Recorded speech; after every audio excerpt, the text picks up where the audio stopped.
Nancy Guthrie, the 84-year-old matriarch of a prominent Tucson family, vanished under mysterious circumstances, capturing national attention. What no one realized at first was that Nancy had lived a secret life for more than 3 decades. Known as the devoted mother of Savannah Guthrie and her siblings, Nancy maintained an impeccable facade of strength, stability, and grace. But beneath that exterior lay a story of love, passion, and risk, a parallel existence that only surfaced when a mysterious package arrived at the Guthrie family home. This discovery would forever alter the family's understanding of Nancy. A life of resilience. Nancy's life in Tucson was defined by perseverance. After her husband Charles died of a heart attack in 1989, leaving her a widow at 47, Nancy raised 3 teenagers alone. She transformed her modest ranch-style home in the Catalina foothills into a haven of stability. Friends remember her as the woman who never complained, volunteering at church and working part-time as a bookkeeper. Nancy instilled faith, humor, and determination in her children. Savannah often cited her mother as the foundation of her success. Nancy's resilience was admired, but the outward image masked a life compartmentalized between duty and hidden freedom. The envelope that changed everything. The first clue to Nancy's secret came unexpectedly. On February 6, 2026, 5 days after her disappearance, Savannah received a small, unmarked envelope at her New York home. Inside was a faded photograph of Nancy as a young woman, standing beside an unknown man outside a Santa Fe cafe. Written on the back in unfamiliar handwriting were the words, "She deserved more than secrets. Ask about Eleanor." Savannah shared the photo with her siblings, Annie and Cam, sparking confusion and fear. This single image hinted at a decades-long secret, suggesting Nancy had built a life entirely unknown to her family.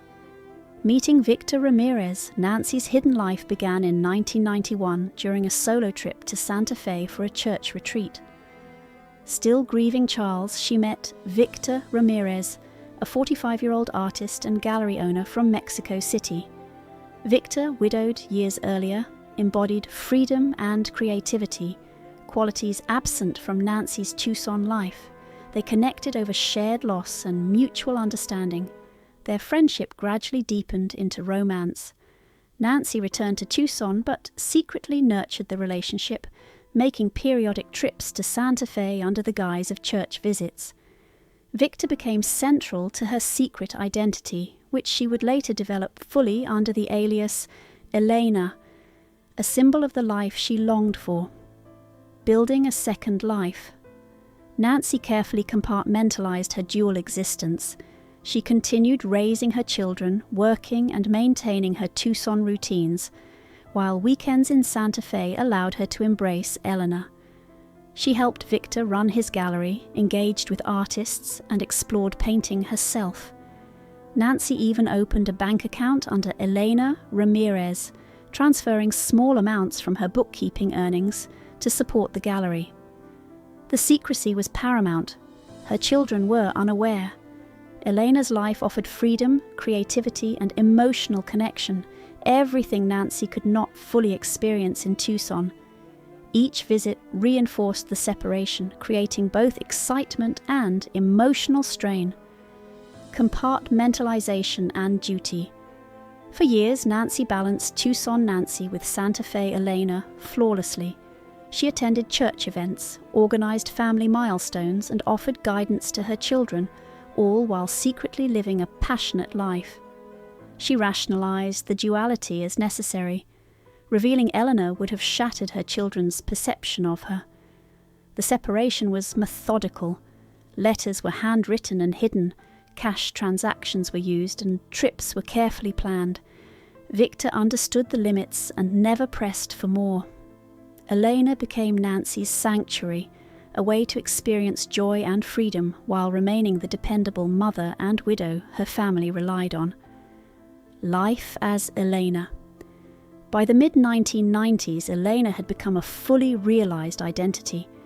Nancy curated art shows, managed gallery finances, and mingled with a circle of artists and writers.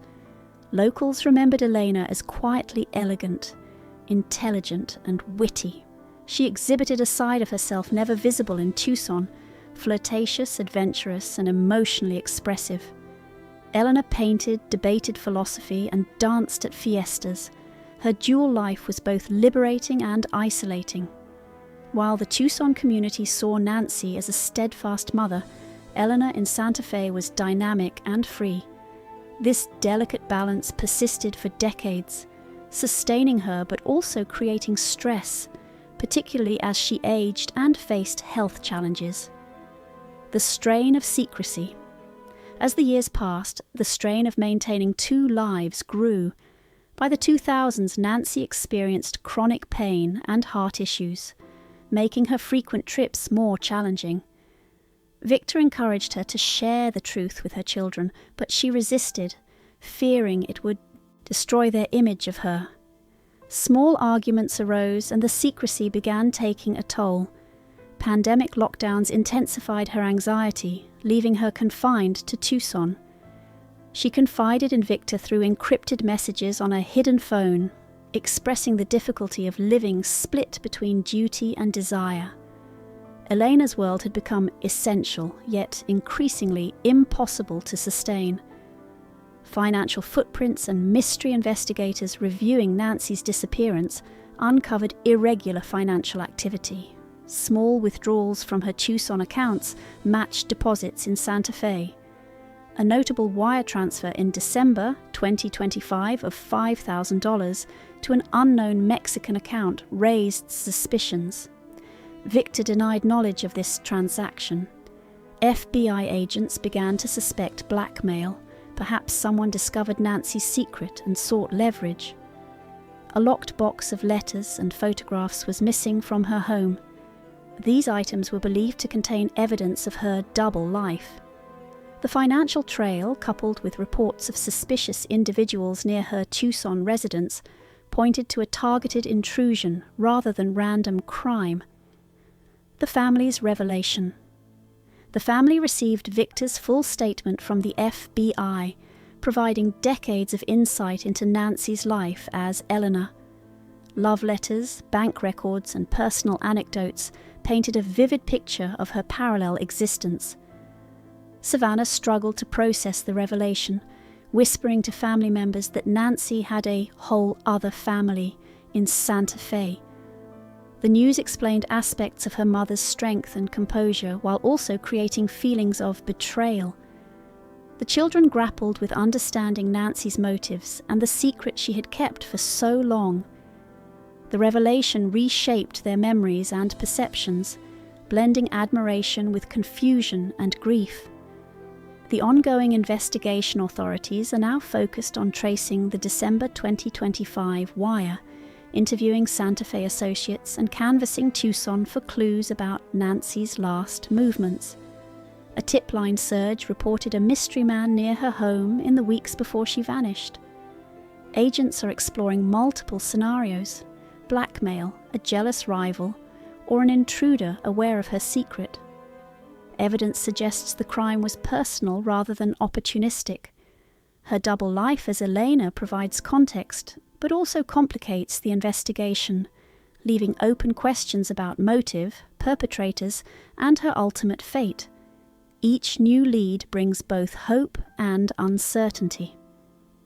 Public reaction and legacy news of Nancy's secret life has captivated the public. Fans and media speculated about love, betrayal, and hidden identity. Locals in Santa Fe remember Elena fondly, highlighting her generosity and dedication to the arts. Meanwhile, Tucson friends reflect on Nancy's strength and kindness. Her story underscores the complexity of human lives, revealing the tensions between duty, passion, and secrecy. Nancy's dual existence challenges assumptions about identity and morality, showing that even the most seemingly transparent lives can harbor deep, hidden truths. Conclusion: the cost of freedom. Nancy Guthrie's story is one of devotion, secrecy, and the pursuit of freedom within constraints. For 30 years, she balanced Tucson duty with Santa Fe passion,